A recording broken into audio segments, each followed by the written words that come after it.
नमस्कार। आप मेरे पीछे जो देख रहे हैं व्यू, आपको लग रहा होगा ये किसी नर्सरी का सीन है या मैं किसी खेत पे खड़ा हूँ, लेकिन ये सच नहीं है। मैं जहाँ खड़ा हूँ वो एक छत का टेरेस है और इस टेरेस को सुंदर बनाया है एक हमारे खास व्यक्ति ने। जी हाँ, आज हम बात करने जा रहे हैं हरीश जोशी जी के बारे में, जो बागवानी का शौक रखते हैं, अपनी छत पर ऑर्गेनिक सब्जियां उगाते हैं और विभिन्न प्रकार के फूल उगाते हैं। आज उनसे जानेंगे कि कैसे वो अपने इस टेरेस गार्डन को आगे बढ़ा रहे हैं और बीते लंबे वर्षों से वो छत पर बागवानी कर रहे हैं। वह कई ऐसे लोग हैं जिनको वो टेरेस गार्डनिंग के प्रति, रूफ टॉप गार्डन के प्रति जागरूक कर रहे हैं, उनको ट्रेन कर रहे हैं। आप ये देखेंगे जहाँ जहाँ तक आपकी नज़र जाएगी आपको दिखाई देंगे सुंदर फूल जो इस समय सर्दी में खिल रहे हैं, और जहाँ जहाँ आपकी नज़र जाएगी आप देखेंगे विभिन्न प्रकार की यहाँ पर सब्जी हो रही है, कैक्टस हैं, सकुलेंट्स हैं और बड़े प्लांट्स भी आप देखेंगे यहाँ पर हैं। तो चलिए इस बातचीत को आगे बढ़ाते हैं और मिलते हैं इस पूरे बागवानी को सुंदर बनाने वाले इसके जो संरक्षक हैं उनसे। सर, बहुत बहुत स्वागत है आपका किसान तक पे। नमस्कार अंकित जी, आपका भी धन्यवाद। एक बार अपना परिचय हमारे किसान तक के दर्शकों को दीजिए। नमस्कार, मैं हरीश जोशी वसुंधरा गाजियाबाद से हूँ और मैं पीछे 20-25 सालों से करीब ये गार्डनिंग कर रहा हूँ। जो आप ये सब देख रहे हैं तो ये मैंने ही सब अपने हाथों से किया हुआ है। मेरे पास कोई माली वगैरह नहीं है, तो ये सब मेरी ही अपनी मेहनत है। तो मैं यही कहना चाहूँगा कि गार्डनिंग बहुत ईजी है, इसको ईजी ढंग से करा जाए तो बहुत अच्छे रिजल्ट्स भी हमें मिलते हैं और आपको एक टेंशन मुक्त लाइफ बना देता है। ये बिल्कुल ईजिली हमें इसको करना है गार्डनिंग को। जी, जैसे कि सर ने बताया कि ये गार्डनिंग इजी है, लेकिन इसके पीछे की अगर मैं आपको कहानी बताऊं, सर जो हैं सरकारी नौकरी में हैं, एक अच्छे पद पे हैं, सर्वोच्च पद पे हैं, तो उसके साथ साथ ये बागवानी करते हैं। उसके बारे में सर हमको बताएंगे कैसे अपनी ये जो प्रोफेशनल लाइफ है और ये जो इनका शौक है गार्डनिंग का, उसको कैसे मैनेज कर रहे हैं। हाँ अंकित जी, मैं गवर्नमेंट जॉब में हूँ, मैं मिनिस्ट्री ऑफ कॉमर्स में काम करता हूँ। तो जॉब के साथ गार्डनिंग कर पाना टफ तो ऑफ कोर्स होता है, थोड़ा सा सपोर्ट फैमिलीज़ का भी चाहिए होता है, क्योंकि कई बार गर्मियों में पानी डालना ये करना थोड़ा टफ भी होता है। ड्यूटीज़ भी कई बार रुकना पड़ता है ऑफिस में देर तक।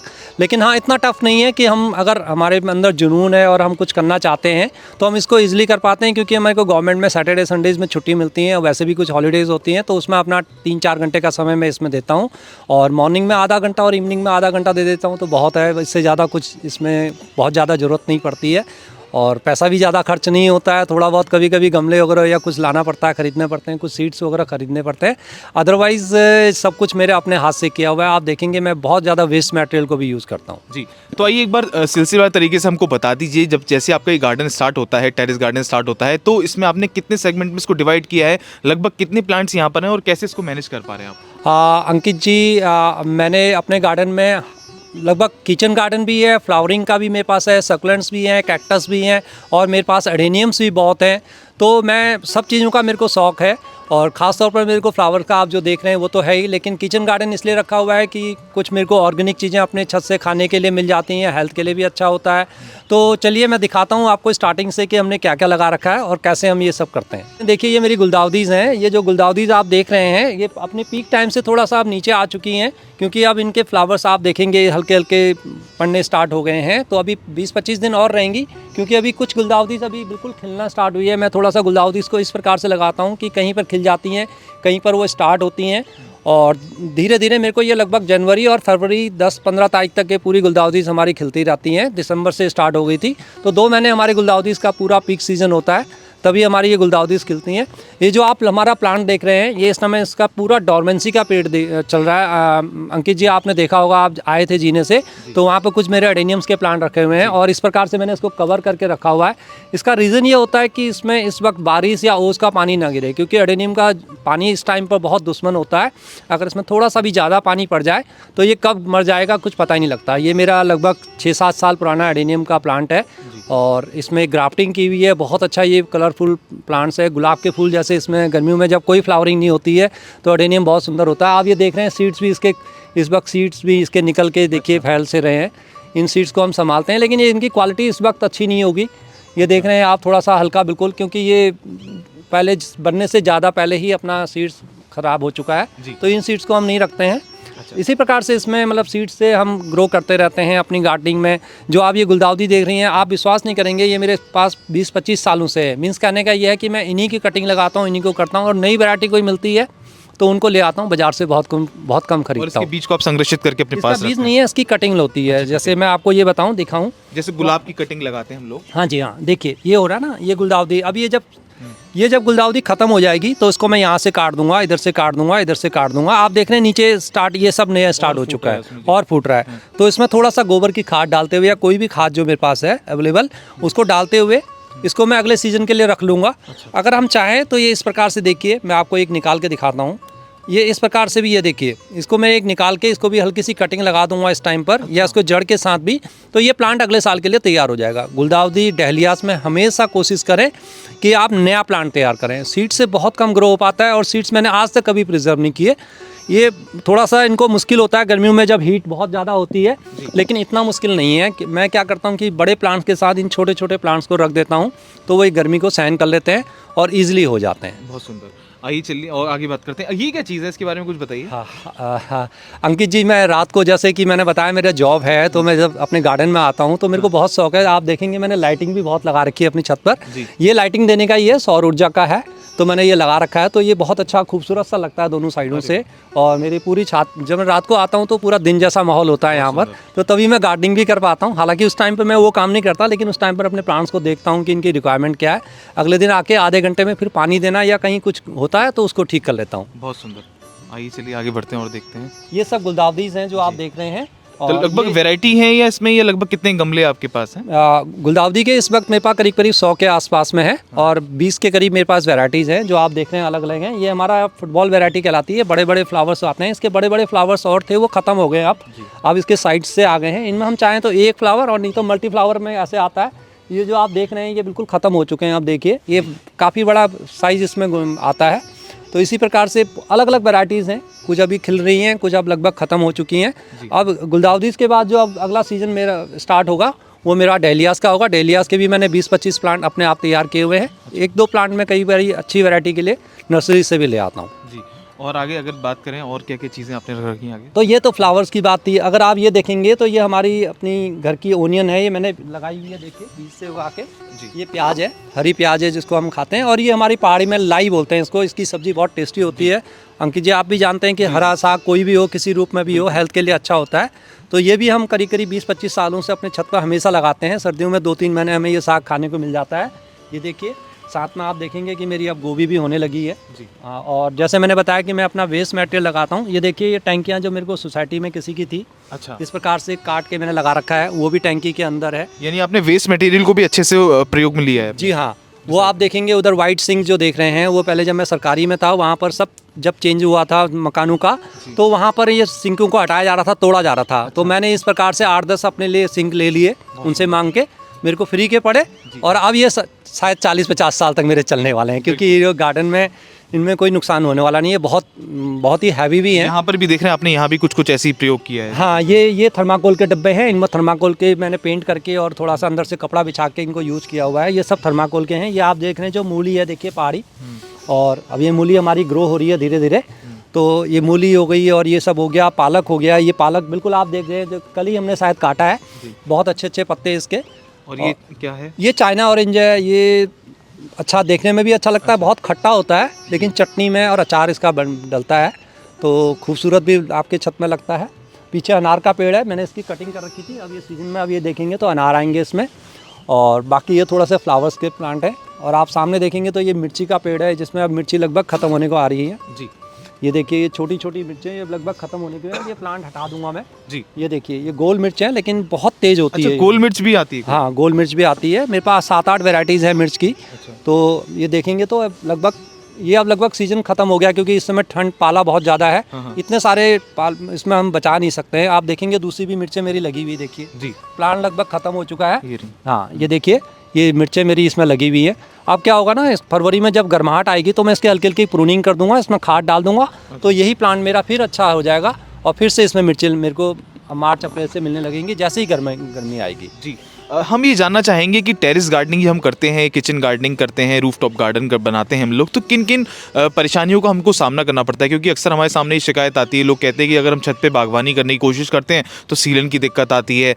जो हमारे पशु पक्षी होते हैं, जो जैसे खासकर बंदर हुए या कबूतर वगैरह हुए, वो उसमें परेशान करते हैं। तो आप कैसे मैनेज करते हैं? आपके सामने क्या चैलेंजेस आते हैं? ये क्वेश्चन बहुत अच्छा पूछा अंकित जी आपने। जो मैक्सिमम लोगों का होता है वो यही होता है कि सबसे पहले उनका डर होता है कि मेरी छत पर वेट पड़ जाएगा। आप भी देख रहे हैं मेरी छत पर कम से कम 500 से ऊपर मेरे पास गमले हैं, और बड़े भारी भारी भी है। मैंने जैसे अभी आपको दिखाया, सीमेंट के भी हैं, थर्माकोल भी है, प्लास्टिक भी है, ग्रो बैग भी है, मैंने सब चीज़ें मेंटेन की हुई है।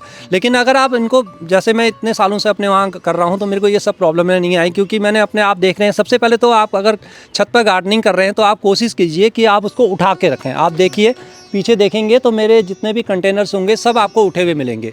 क्या होता है कि इससे पानी नीचे जाता है, अगर वो उठा हुआ नहीं होगा पानी उसमें नीचे ही दबा रह जाएगा, तो पानी वहीं रहेगा, फिर उसके क्या होगा कि वो नीचे सीमेंट में जाएगा, तब उससे सीलन आएगी। अदरवाइज़ आप उठा के रखेंगे, जितना मर्जी पानी डालेंगे। आप देखिए मेरी छत पूरी सूखी पड़ी है, तो कहीं ऐसी कोई समस्या आती नहीं है। तो सबसे पहले तो आपको ये ध्यान देना है। और दूसरा आपको ये कोशिश करना है कि आपको चारों तरफ बाउंड्रीज़ में जो है साइड में आपको हैवी रखनी है। जितने भी आप हैवी आपके हैं, बड़े बड़े हैं, जो ग्रो बैग्स हैं या जितने भी सीमेंट के पॉट हैं, जितने भी हैं, वो अगर आप उसके साइड में रखेंगे तो आपकी छत को कभी नुकसान नहीं होगा। कोई वेट नहीं होता है, ऐसा नहीं है। बिल्डिंगें बनती हैं उसके ऊपर बहुत सारी बनती हैं, सभी आजकल गार्डनिंग भी करते हैं। और टैंकियाँ भी रखी रहती हैं, आप देखते हैं पानी की 1000 लीटर की 8-8 टैंकियाँ इकट्ठा एक साथ रखी रहती हैं। ऐसा नहीं है कि एकदम से छत गिर जाती है, ऐसा ये सब मन का वहम होता है। लेकिन हाँ, आपको सेंटर में, आप देखिए मेरा सेंटर बिल्कुल खाली पड़ा है बिल्कुल, और हल्के हल्के मैंने ग्रो बैग रखे हुए हैं। और ग्रो बैग जो मैं मिट्टी बनाता हूँ ना, ये इंपॉर्टेंट होता है। छत में रूफ टॉप में जितने भी करने वाले हैं, मैं उनके लिए सजेस्ट करूँगा कि वो कोकोपीट या राइस हस, आजकल राइस हस बहुत अच्छा प्रचलन में है, इसका खाद भी बन जाता है। ये आप गमले को बहुत हल्की बना देता है। आपके गमले इतने होते हैं, मैं आपको एक दिखाऊँ, में देखिए मैंने ये इस प्रकार से ग्रो बैग में लगाया हुआ है, देखिए। अगर मैं इसको उठाता हूं तो ये उठाने में बिल्कुल हैवी होता है। इसका रीज़न ये होता है कि इसमें मैंने मिट्टी जो है मेरी जस्ट 40% है, यानी कि इतने बड़े उसमें, अगर ये लगभग इसमें 12 किलो के आसपास अगर मिट्टी है, मीन्स ये 12 किलो अगर इसमें टोटल है, तो 12 किलो में सिर्फ 6 किलो मिट्टी होगी, बाकी 3-4 किलो मेरी अपनी कंपोज होती है जो किचन की मैं बनाता तो हूँ। ये जो प्रोडक्ट है जिसके अंदर ये गमला अंदर किया गया, इसके बारे में आप बात कर रहे हैं, राइसस इसको बोलते हैं? राइसस ये नहीं होता है, राइसस होता है चावल का जो वो होता है ना, वो जैसे कोकोपीट का। हाँ, कोकोपीट का, वो आजकल कोकोपीट का एक अल्टरनेटिव है, मेरे को इजीली यहाँ मिल जाता है। मैं दर्शकों को कहूँगा, मैं गाजियाबाद में रहता हूँ, गाजीपुर के अंदर वहाँ जाता हूँ, तो वहाँ से मेरे को इजीली तो अवेलेबल हो जाता है, बहुत सस्ता भी पड़ता है। और मैं 2-3 कट्टे ले आता हूँ तो वो मेरा 5-6 महीने चल जाता है। तो मैं मिट्टी में हमेशा ज़्यादा भी नहीं मिलाना है, 15 या 20% के आसपास ही मैं उसको मिलाता हूँ। बाकी मेरी अपनी किचन की खाद होती है, वो बहुत हल्की होती है, तो मिट्टी का मैं कम से कम प्रयोग करता हूँ। तो ये रूफ टॉप वालों के लिए बहुत अच्छा है कि वो अपनी मिट्टी को अच्छी बनाएं। मिट्टी आप अच्छी बनाएंगे, केमिकल यूज़ नहीं करेंगे, तो आपकी मिट्टी हमेशा एक बार बन गई फिर सालों साल चलती है वो। जी, एक चीज़ और हम जानना चाहेंगे, जैसे हम बड़े शहरों की बात करें, लोग हाई रेज बिल्डिंग में रहते हैं, फ्लैट्स में रहते हैं, तो उनके सामने बड़ी समस्या आती है। वो नर्सरी से प्लांट ले तो आते हैं, ऑनलाइन भी खरीद लेते हैं अच्छे सुंदर सुंदर प्लांट महंगे पैसों में, लेकिन वो उसकी मेंटेनेंस नहीं कर पाते, क्योंकि हमारे दिमाग में ये धारणा है कि केवल क्या चाहिए, प्लांट को धूप दे दो, पानी दे दो और खाद दे दो। लेकिन हमको ये नहीं पता कि किस मात्रा में उसको धूप दिखानी है, कैसे खाद देनी है। तो इसके बारे में कुछ बताइए कि कैसे वो अपने प्लांट सर्वाइव कर सकते हैं अच्छे तरीके से। हाँ अंकित जी, ये बहुत बड़ी प्रॉब्लम होती है। देखिए मैं भी मेरा भी एक रूफ टॉप ऑर्गेनिक्स करके एक चैनल है, तो मैं भी एक चैनल चलाता हूं, तो उसमें जो मैक्सिमम लोगों के क्वेश्चन आते हैं कि मैं अपना प्लांट नर्सरी से खरीद के लाया, चाहे वो गुलाब हो, चाहे वो हिबिस्कस हो, या कोई भी फ्लावरिंग प्लांट हो, कि उनका रीज़न ये होता है कि हमने कुछ दिन तो रखा, फिर थोड़े दिनों बाद वो प्लांट मर जाता है। तो उसका एक तो सबसे ज़्यादा जो मेन रीज़न होता है अंकित जी, वो होता है ओवर वाटरिंग। मैं हमेशा सबको कहता हूं कि आपका कम पानी से आपका प्लांट नहीं मरेगा, थोड़ा मुरझा जाएगा, लेकिन पानी पे पानी अगर आप डालते रहेंगे, पानी देने की कला अगर गार्डनिंग में आ जाए ना, तो आप गार्डनिंग 70% तक सीख गए, बाकी कुछ नहीं चाहिए। मैं आपको सच बताऊं तो सबसे बड़ा प्रॉब्लम होती है पानी। लोग क्या है, अपने पानी देते हैं तो डालते जाते हैं, जब तक उसकी मिट्टी अच्छी तरह से सूख न जाए तब तक आपको उसमें दोबारा पानी नहीं डालना है। उस पॉट के लिए वो पानी वेस्ट है। और इतना भी मत डालिए कि उस पर नीचे से लगातार पानी भरा जा रहा है, आप डाले जा रहे हैं, क्या होगा उसमें जितने भी न्यूट्रिएंट्स हैं वो भी सब बह जाते हैं। रूफ टॉप पर जब आप कर रहे हैं, गमलों में जब आप कर रहे हैं, तो इस चीज़ का विशेष रूप से ध्यान दें। हाँ, आपकी नीचे अगर नीचे है, ग्राउंड लेवल पर आपकी गार्डनिंग है, आप जितना मर्जी पानी डालेंगे वो ज़मीन में चले जाएगा। लेकिन पॉट के अंदर ज़्यादा आपको सबसे ज़्यादा जो दिक्कत आती है वो पानी की होती है। तो पानी को आपको ने कंट्रोल करना है, और ऐसा भी नहीं कि कम डालना है। तो यही सीखना इंपॉर्टेंट होता है कि पानी कितना है। दूसरा, आपने सनलाइट में भी रखा है और आपने पानी भी अगर सही दिया है, लेकिन फिर भी आपका प्लांट मर रहा है, उसके बहुत सारे रीज़न हो सकते हैं। हो सकता है आपने खाद ज़्यादा बना दी हो। कई बार क्या होता है कि आजकल मैं आपको सच बताऊं तो क्या होता है ना, बहुत सारे यूट्यूब पर भी चैनल हैं, बहुत सारे लोग तरह तरह की खाद यूज़ करते हैं बिना ये देखे कि मेरे प्लांट को क्या चाहिए क्या नहीं चाहिए। अब मैं अगर सारी चीज़ें खाने लगूंगा, किसी ने कुछ बोला, किसी ने कुछ बोलूँगा, तो उससे मेरे को नुकसान ही होगा मेरे शरीर पर। इसी प्रकार से प्लांट्स हैं, उनको एक लिमिट में दीजिए। हर चीज़ जो उनको फर्टिलाइज़र है, जब उनको आप लगा रहे हैं उनको अच्छी तरह से लगाइए। पॉट सिलेक्शन बहुत इंपॉर्टेंट होता है। देखिए आपने बोला कि प्लांट नर्सरी से मैं लाया, मैंने एक छोटा सा प्लांट इतना लेके आया, और अब मैंने क्या किया, उसको 14 इंची में के गमले में डाल दिया। और पानी भी किसी ने यूट्यूब में बताया था कि पूरा भर के डालना है, सही बताया था। पानी भी मैंने उसमें पानी डाल दिया। और अब आजकल विंटर का खास तौर पर जैसे समय है, तो आप देखेंगे 15 दिन तक वो पानी सूखने वाला नहीं है। तो क्या होगा, उसकी जड़ों में पानी रह जाएगा और वो प्लांट आपका ग्रो ही नहीं होगा और धीरे धीरे जड़ आगे बढ़ेंगी नहीं, तो आपका प्लांट मर जाएगा। प्लांट की रूट्स कब बढ़ती हैं? In search of water. In search of water, पानी की उसमें वो फैलती है, ठीक है ना। अगर उसको वहीं पे पानी मिल रहा होगा तो उसको ज़रूरत ही नहीं है, और उसकी रूट्स में ज़्यादा पानी हो जाएगा तो वो धीरे धीरे सड़नी स्टार्ट हो जाएंगी और धीरे धीरे वो प्लांट मर जाएगा। तो पॉट सिलेक्शन बहुत इंपॉर्टेंट है कि आप कौन से प्लांट को कितने बड़े पॉट में लगा रहे हैं। आप जब नर्सरी से लाते हैं, मैं हमेशा ये कहूँगा, आप नर्सरी वाले से पूछ लीजिए भैया उसको कितने उसमें लगाना है, या अपना खुद यूज़ कीजिए, खुद देखिए कि वो प्लांट आपका बड़ा है छोटा है। फल वाला प्लांट है तो आपको उस बड़ा में लगाइए, इतना बड़ा भी मत लगाइए कि आपने छोटा सा आप नींबू का पेड़ लेके आए, जो गलती एक बार मैंने भी की। और मैंने क्या किया कि इतने से नींबू के प्लांट को मैंने काफ़ी 18 इंची के, क्योंकि मैंने एक यूट्यूब में देखा था स्टार्टिंग में, मैंने लगा दिया उसमें। तो क्या होता है अंकित जी, उसमें आपका 4-5 साल तक फल नहीं आएगा, क्योंकि उसकी रूट्स ग्रो होंगी, प्लांट ग्रो होगा। जब तक कि वो ताकतवर नहीं बनेगा ना, तब तक आपको नहीं देगा। तो अगर आपको उसमें फ्रूट्स चाहिए तो आपको छोटे छोटे 8 इंची से स्टार्ट कीजिए, 10 इंची से स्टार्ट कीजिए, फिर धीरे धीरे 11, फिर 12, फिर ऐसे धीरे धीरे बढ़ते जाइए। 4-5 साल में आपका वो फ्रूटिंग भी आपको देगा और प्लांट भी धीरे धीरे ग्रो करेगा, और उसी हिसाब से आप उसमें खाद भी डालेंगे।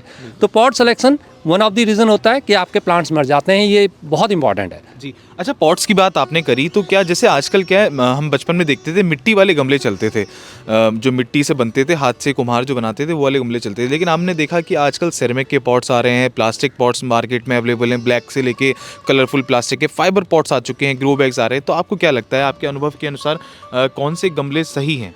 अंकित जी, ये भी बहुत अच्छा क्वेश्चन है आपके। बेस्ट आपका जो आपने बोला, जो क्ले यानी कि मिट्टी वाले जो पॉट्स होते हैं वही बेस्ट हैं।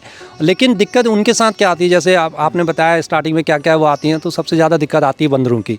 अब बंदर आता है ना, मेरे वहाँ भी आता है, कई बार कुछ नहीं होता उसका, तो उसने करना है तो वो पॉट को गिरा देता है। अच्छा। तो मेरे भी कई बार मिट्टी के वाले प्लॉट, तो अल्टीमेटली मेरे को भी क्या है, मिट्टी वाले पॉटों से थोड़ा सा शिफ्ट होते हुए, क्योंकि बहुत तोड़ चुके हैं, तो कई कठिनाइयाँ जब आती हैं। अगर आपके वहाँ ये सब समस्याएं नहीं है तो आप मिट्टी का पॉट यूज़ कीजिए। उसके अंदर जो वाटर एवोपरेशन होता है वो बेस्ट होता है, और मिट्टी उसमें बहुत बढ़िया रहती है, आपका हर चीज़ उसमें बढ़िया रहता है। सेकेंड ऑप्शन आपके पास प्लास्टिक है या फिर ग्रो बैग है। फिर उसके बाद आप चाहें तो थर्माकोल भी ले सकते हैं, थर्माकोल भी अच्छे होते हैं। लेकिन थर्माकोल में अगर आप किचन गार्डनिंग कर रहे हैं तो उसमें ज़रूर कोशिश कीजिए कि उसमें कुछ आप कोई भी कपड़ा वगैरह कुछ भी बिछा लीजिए। आजकल तो मार्केट में जियो फैब्रिक्स भी आता है, उसको बिछा लीजिए। उससे क्या होता है कि क्योंकि थर्माकोल काफ़ी नुकसान देता है, तो हेल्थ के लिए आपके लिए नुकसानदायक न रहे, इसलिए कोशिश कीजिए कि उसको ढक दें। हाँ, प्लास्टिक के आप छोटे छोटे, जैसे आप देख रहे हैं मेरे प्लास्टिक में ही मैंने ज़्यादातर अपने ग्रो किए हुए हैं। आप देखिए जितने भी होंगे, मैं इन प्लास्टिक के पॉलीथीन्स का भी यूज़ करता हूँ, क्योंकि अदरवाइज़ तो मैं अपने वहाँ प्लास्टिक को ज़्यादा वो नहीं करता हूँ। लेकिन ये मजबूरी है हमें कि हमें करना पड़ता है। मेरे पास जो भी चीज़ें आती हैं मैं सब कर रहे हैं। आप पीछे देख रहे हैं मेरे छोटे छोटे 2 लीटर की बोतलें काट काट के मैंने उसके अंदर अपने गुलदाउदीज़ लगाई हुई है, तो प्लास्टिक में भी ग्रो हो जाता है, ऐसी कोई दिक्कत नहीं होती है। बस आपको मिट्टी का ध्यान रखना होता है, मिट्टी को थोड़ा भुरभुरी बनाना है, और आपने कोशिश ये करनी है कि आप जो भी आप बना रहे हैं, तो ये देखिए कोशिश ये करनी है कि इसमें मैं पानी डालूं। ये देखिए वेस्ट सही बना हुआ है, कितना सुंदर ये जा रहा है। अभी इसका पीक सीजन आने वाला है। ये कौन सा प्लांट है? ये नट स्ट्रीम है, इसके फूल को खाते भी हैं। और ये जी हाँ, इसके फूल को खाते भी हैं, इसके पत्ते भी आप यूज़ कर सकते हैं। और ये बहुत अच्छा कलरफुल प्लांट है, इसमें 2 कलर आते हैं। फिलहाल तो 2 ही है मेरे पास, आजकल तो बहुत सारे कलर्स भी आ गए हैं इसके अंदर, और इजीली ग्रो हो जाता है। और एक बार ये आपके गार्डन में आ गया ना, आपको इसके सीड्स संभालने की ज़रूरत नहीं है कि जी ये वो प्लांट है, इसके सीड्स आप फैला दीजिए, अपना टाइम आएगा तो अपने आप रूट अपने आप ग्रो हो जाते हैं। तो ये भी सालों साल आपके वहाँ चलता है, इजीली ग्रो होता है। जिनको गार्डनिंग स्टार्ट करनी है, ऐसे इजी प्लांट से स्टार्ट करें, महंगे गुलाब के उस पर मत जाइए, पहले इजी प्लांट से स्टार्ट करें तो बहुत इजीली हो जाता है। तो हम इसकी मिट्टी की बात कर रहे थे, तो मैं इसमें पानी डालता हूँ तो ईजिली पानी नीचे निकल जाता है। अगर आपकी मिट्टी ऐसी होगी तो वो कभी भी आपके गार्डनिंग में आप फेल नहीं होंगे। तो अपनी कोशिश करें कि आप अपनी मिट्टी में हमेशा थोड़ा सा सैंड मिलाएं। अच्छा। जो बालू रेत होती है ना, जो मतलब जो सीमेंट के साथ मिलाई जाती है, उसका यूज़ करें। और बहुत ज़्यादा नहीं करना है, स्टार्टिंग में जब आप कर रहे हैं तो 1/5 यानी कि 20% उसको अपनी मिट्टी के अंदर मिलाइए। मैं आपको एक जनरल बताऊं सभी के लिए जो गार्डनिंग में है, 50% या 60% तक आप मिट्टी रखिए, और 20% उसमें रेत मिला दीजिए, और 20% आप अपनी कंपोस्ट मिला दीजिए।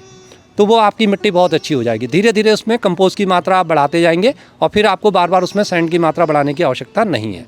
और अगर आपके पास कोकोपीट है या दूसरी चीज़ें हैं, दूसरे ऑप्शन भी हैं, तो मिट्टी को थोड़ा कम कर दीजिए, मिट्टी 50%, 40% कर दीजिए, 10% 15% आप अपनी कोकोपीट कर दीजिए, रेत कर दीजिए, कंपोस्ट की मात्रा बढ़ा दीजिए। अगर आपके पास किचन कंपोस्ट है तो मैं तो कहूँगा कि किचन कंपोस्ट और मिट्टी 50-50% कर दें, आपको कुछ भी मिलाने की आवश्यकता ही नहीं, मिट्टी भी आपकी हल्की और आपका ग्रो भी बहुत अच्छा होगा। ईजिली वे में आप अपने किचन वेस्ट को आप यूज़ कर सकते हैं। और देख रहा हूँ यहाँ पर काफ़ी बड़े बड़े प्लांट्स हैं, इनके बारे में कुछ बताइए। देखिए अमरूद के प्लांट हैं, ये मैंने बड़े वाले ड्रम में। अब अमरूद के प्लांट के लिए आपको मैंने जैसे पहले बताया, पहले तो आप उसको 10-12 इंची के उसमें लगाइए, उसके बाद आपको जब वो मैच्योर हो जाए, इसमें मेरे 20-25 दाने करीब आए थे, अभी 2 अमरूद आप देखेंगे सामने लगे हुए हैं, बचे हुए हैं, क्योंकि बंदर काफ़ी खा गया है जी, इसीलिए आपने शायद कवर कर रखा है, नेट कर रखा है, लेकिन वो बहुत चालाक होते हैं, वो तो खा ही जाते हैं। कोई बात नहीं, ये उनके लिए ही सही, मैं तो ये सोचता हूँ कि उनके लिए है। तो आप पीछे भी देखेंगे हमारे बड़े बड़े प्लांट्स में थोड़ा सा नींबू का प्लांट है, अब ये नींबू का सीज़न आने वाला है, तो इसमें नींबू यहाँ पर हमारा आ जाएगा। पीछे जैसे मैंने आपको दिखाया अनार का प्लांट था, तो सर्दी की वजह से थोड़ा सा अभी इस टाइम पर ये डाउन है। पीछे बैगन के पेड़ हैं, देखिए बड़े बड़े, ये आप देखेंगे, तो ये भी विंटर की वजह से बिल्कुल डाउन हो रखे हैं, लेकिन इनके अंदर फिर भी ये देखें आप, इसके अंदर फल भी लगा हुआ है अभी भी, ये देखिए इतनी विंटर में भी ये थोड़ा सा फल इनके अंदर लगा हुआ है, और ये हार्वेस्टिंग हम इसकी करते रहते हैं।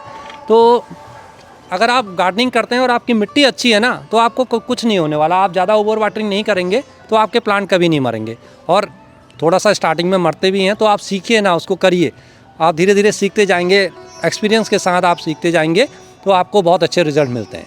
जी, तो काफ़ी महत्वपूर्ण चर्चा रही हरीशन जोशी जी के साथ, काफ़ी सारी महत्वपूर्ण चीज़ें इन्होंने बताई। अगर आप मेरे पीछे देखें और इस पूरे गार्डन को देखें जो इन्होंने अपने छत पर बनाया, काफ़ी शानदार है, काफ़ी सुंदर है। और सबसे बड़ी बात यह है कि जब आप प्रकृति के साथ जुड़ते हैं, चाहे आप खेती किसानी करें, बागवानी करें या खेती से संबंधित कोई भी कार्य करें जो मिट्टी से जुड़ा हुआ हो, तो आपको एक आत्म शांति मिलती है, आत्म सुकून मिलता है। तो यकीन मानिए, मैं जब इस छत पर इनकी खड़ा हूँ जोशी जी की, तो यहाँ पर मुझे काफ़ी सारी आनंद की अनुभूति हो रही है, और काफ़ी महत्वपूर्ण जानकारी जो है आज इन्होंने हमको बताई।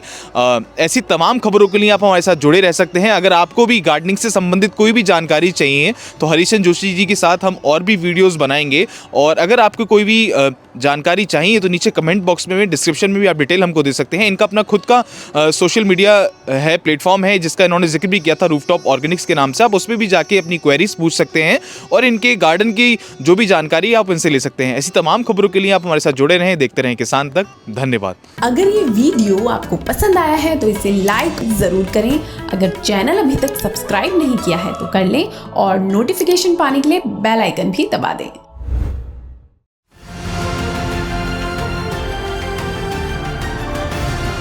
किसान तक खाना है तो उगाना है, किसान तक खाना है तो उगाना है, किसान तक खाना है तो उगाना है, किसान तक खाना है तो उगाना है, किसान तक खाना है तो उगाना है, किसान तक खाना है तो उगाना है।